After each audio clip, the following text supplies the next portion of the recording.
आत्मा पावनात्मा अंतर्यामी प्रभु, आत्मा पावनात्मा अंतर्यामी प्रभु, स्वर्ग खोल कर तू उतर आ, हम पर तू आजा, नया बना दे, शुद्ध कर दे, शक्ति प्रदान कर दे, नया बना दे, शुद्ध कर दे, शक्ति प्रदान कर दे।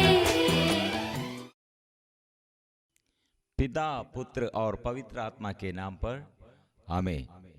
प्रिय मित्रों, अपार कृपा, संत पौलुस ने पवित्र आत्मा की शक्ति और ये आत्मा की अभिषेक के बारे में ऐसे हमें सिखाते हैं। अपार शक्ति है और अपार शक्ति पवित्र आत्मा के आगमन द्वारा, पेंतेकुस्त के दिन में पवित्र आत्मा के आगमन द्वारा यह अपार शक्ति अभी हमारे अंदर निवास करते हैं। इसलिए अपार शक्ति का परिणाम क्या है? रक्त द्वारा हमको मुक्ति है और पाप क्षमा है। इसलिए ये अपार शक्ति हमारे अंदर है। यीशु ने ये शक्ति के बारे में और आत्मा के अभिषेक के बारे में यह कहा है, जो मुझ में विश्वास करते हैं वो हृदय से, वो चिन्ह और चमत्कार है। और प्यासा, जो प्यासा मेरे पास आओ, जो मुझ में विश्वास करते हैं उनके हृदय से अंधस्थल से जीवन का जल बह निकलेंगे। मतलब ये पवित्र आत्मा की शक्ति द्वारा हम पवित्र आत्मा के अभिषेक प्राप्त करते हुए इसमें संपन्न होकर हमारे युद्ध है, शैतान के विरुद्ध युद्ध है, पाप के विरुद्ध युद्ध है। हमको इस संसार में पाप छोड़कर शैतान के सारे आधिपत्य अधिकार नष्ट करते हुए, ईश्वर के अधीनता हम स्वीकार करते हुए, हम और साथी लोग हर पापी को बचाने के लिए, इसलिए प्रभु ने हमको ये आशीष देता है, अनुग्रह देता है, शक्ति देता है। इसलिए जाओ, जाकर ये पाप में जो गिर गए हैं, हम पापियों के लिए ये सुसमाचार सुनाओ, बंधनों से वो छुड़ाने के लिए अधिकार दिया है, सामर्थ्य दिया है, चिन्ह और चमत्कार प्रकट करने के लिए हमको पवित्र आत्मा दिया है। फिर क्यों हम डरते हैं? इसलिए प्रिय मित्रों, प्रभु ने क्या किया, ये हम अनुभव करने के लिए पृथ्वी पर प्रभु ने मृत्यु, सबसे ज्यादा हम सबों के लिए हमारे आगे ये शैतान ऐसे मृत्यु का डर द्वारा हमें अपने अधीनता में रखा है। इसलिए प्रभु ने क्या किया, यह मृत्यु को ये अपने जीवन में ये आनंद का, त्योहार का समान वो मनाया है। वो मनाया कैसे? वो आनंद और त्योहार के उत्सव के समान वो मृत्यु को उसने और परास्त किया है। मतलब ये कलवारी पहाड़ पर प्रभु का मृत्यु, इसलिए प्रभु ने यह मृत्यु का डर नहीं, वो मृत्यु को कितने अधिकारियों के आगे, कितने अत्याचार के बीच में और कितने अपमान सहते हुए, वो हमको सोचने के लिए हमको नहीं सकते हैं। प्रभु ने क्या किया, यह त्योहार के समान, उत्सव के समान वो मृत्यु को परास्त किया है। इसलिए प्रिय मित्रों, हम क्या करेंगे, यह मृत्यु के बाद हम, यह मृत्यु आखिरी शब्द नहीं है। बार बार प्रभु इसलिए मृत्यु के बाद क्या होना है, मृत्यु के बाद हम क्या करना है, आप लोग जाना है। इसलिए दफनाया, प्रभु यीशु को दफनाया, वो कब्रिस्तान खुला कर रखा है, खुले हुए ऐसे वो यीशु वो कब्रिस्तान में नहीं, खुले हुए ये कब्रिस्तान में प्रभु क्या किया है, वो उद्धित यीशु है। यह यीशु को हम देखना है, ये देश यीशु को देखते हुए हम आगे चलना है। इसलिए हम ये दो शिष्यों के बारे में हम कहा, मतलब वे एम्माउस की ओर जाने के लिए, इस यरूशलेम में वो अनुभव अच्छा नहीं है, इसलिए वे लोग जा रहे थे, लेकिन वो लोग वापस आया है। मरियम मगदलेना क्या किया, वो कब्रिस्तान में जब हम दफनाया वहां बैठकर यीशु को पाने तक, यीशु का दर्शन मिलने तक रोते रोते वहां बैठ गया है। प्रिय मित्रों, इसलिए यह प्रभु यीशु का, यह जीवित यीशु का दर्शन पाने पर हमको पवित्र आत्मा की शक्ति अनुभव करने के लिए बाधा वो सब दूर जाएगा, हट जाएगा। मतलब प्रभु का आगमन का उद्देश्य और प्रभु का मृत्यु का उद्देश्य और जी उठने का उद्देश्य और पवित्र आत्मा हमको मिलने का उद्देश्य, इसलिए पूर्णता तक हम ये अनुभव करने के लिए यह सब हमारे जीवन में प्रभु ऐसे प्रशिक्षण देता है। प्रभु क्या किया, 3 दिन, मृत्यु के 3 दिन के बाद वो क्या किया, वो जी उड़ा और 40 दिन दिखाई दिया, दर्शन दिया। क्या के लिए, ये 3 साल कितने प्रभु ने प्रशिक्षण दिया था, वो 3 साल का यह प्रशिक्षण को फिर याद दिलाने के लिए, नहीं तो सब व्यर्थ हो जाएगा। 3 साल का यह प्रशिक्षण, ट्रेनिंग, विश्वास का और चिन्ह और चमत्कार प्रकट करने के लिए, शैतान को ये परास्त करने के लिए, मृत्यु को परास्त करने, ये ट्रेनिंग सब व्यर्थ हो जाए। इसलिए 3रा दिन वो जी उड़ा और जी उड़ने के बाद फिर 40 दिन ऐसे प्रशिक्षण में दे, बार बार दर्शन दिया, दिखाई दिया। मतलब इसलिए वे लोग मृत्यु के बाद वो जी उड़ा है, इसलिए ये सच बात है। और इसलिए 3 साल कितने प्रशिक्षण दिए, वो सब सच है। इसलिए ये ऐसे एक व्यक्ति, हम विश्वास, मृत्यु के बाद जी उठते हैं, जी उठने के बाद हम उनके सबों के विश्वास, अंदर दृष्टि और हृदय में और अंदर वो सब खुल जाएगा, विश्वास बढ़ जाएगा। ऐसे है तो वो आत्मा को ग्रहण करने के लिए आसान है, नहीं तो क्या होगा, ओ यीशु ने मर गए हैं। हमें गुड फ्राइडे तक हमारे ये उपवास, प्रार्थना, ये सब, इसके बाद जी उठने वाला यीशु को ये आनंद हमको विश्वास नहीं कर सकते हैं, तो इसमें हम आनंद नहीं मनाते हैं, तो ये सब व्यर्थ हो जाएगा।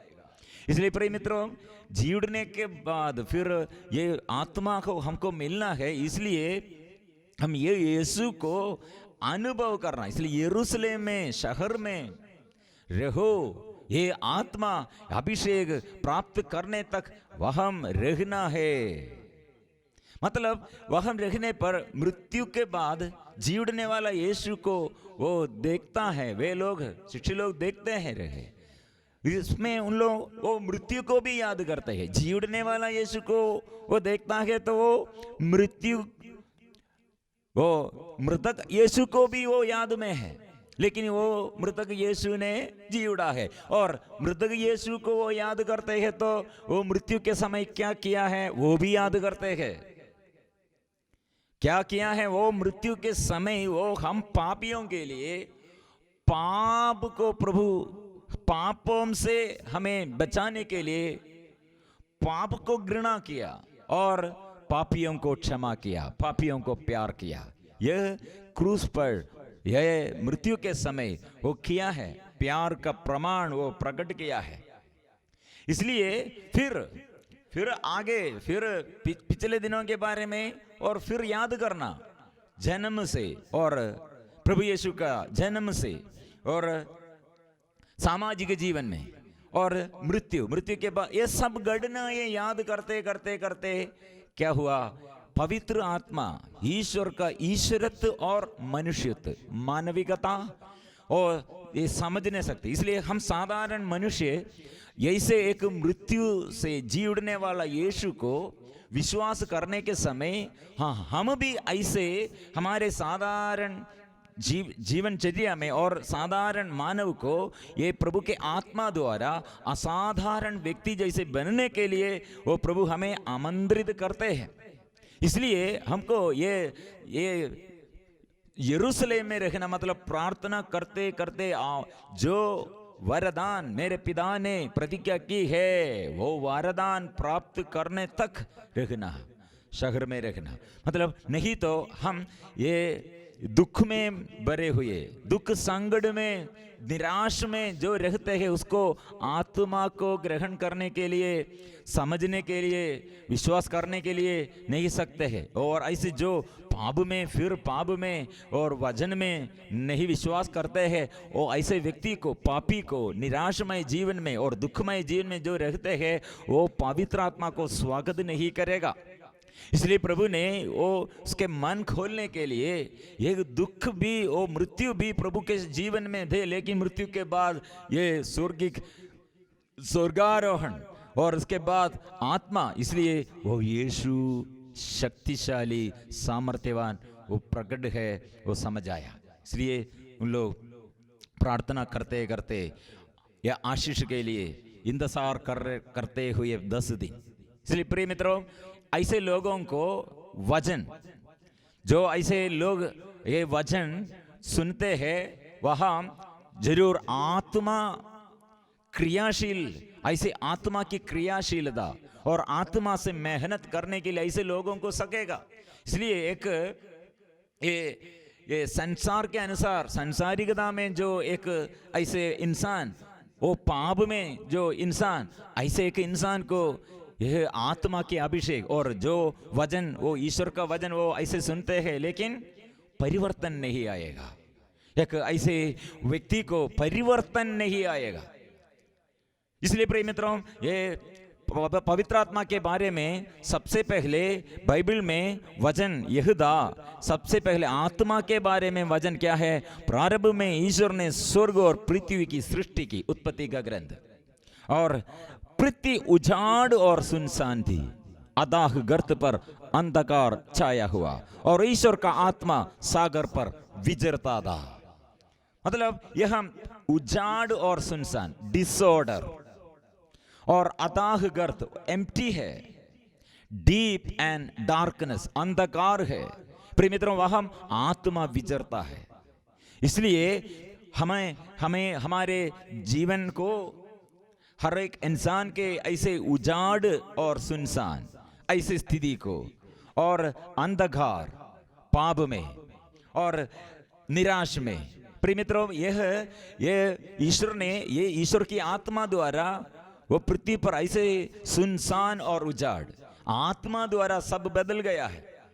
होप, फेथ, स्पिरिट, लाइफ, आशा और ज्योति और जीवन, वो वह आया है। इसलिए ईश्वर की आत्मा वचन, एक एक वचन, आदि में जो जो सृष्टि किया, प्रकाश हो जाए, प्रकाश हो गया है, अंधकार को अलग कर दिया है। ऐसे सारे सृष्ट वस्तुओं को वचन द्वारा वो सृष्टि किया, ऐसे वचन द्वारा। इसलिए हम शून्य, हमारे ये एम्प्टीनेस और पाप में गर्त, पाप के गर्त में, अगाध गर्त और अंधकार, वहां जो पाप में है, पाप के गर्त में है, गहराई में, वहां पापियों को बचाने के लिए उसका ज्योति अधोलोक में वो उतरा, वो हमें ये संभालने के लिए ज्योति आया, आत्मा दिया, पवित्र आत्मा की शक्ति आया। इसलिए प्रिय मित्रों, यह बड़ा बात है। ये हमारे और जीवन में डिसऑर्डर और हमारे जीवन में ऑर्डर नहीं, ऐसे हमारे जीवन और पाप के गर्त में, लेकिन वह हम पाप में से और अंधकार में, वो अंधकार से ज्योति, पाप गर्तों में से हमें बचाने के लिए यीशु हमें ये आत्मा प्रदान किया है। आत्मा हमें संचालित करते हैं, आत्मा। इसलिए यह युद्ध ईश्वर के लिए और ईश्वर के साथ है, शैतान के विरुद्ध है। इसलिए हम प्रार्थना करेंगे पवित्र आत्मा की अभिषेक के लिए। हम आग्रह के साथ, उत्साह से साथ प्रार्थना में आएंगे। हे आत्मा, हे आत्मा, हे आत्मा, पवित्र आत्मा, मैं दुर्बल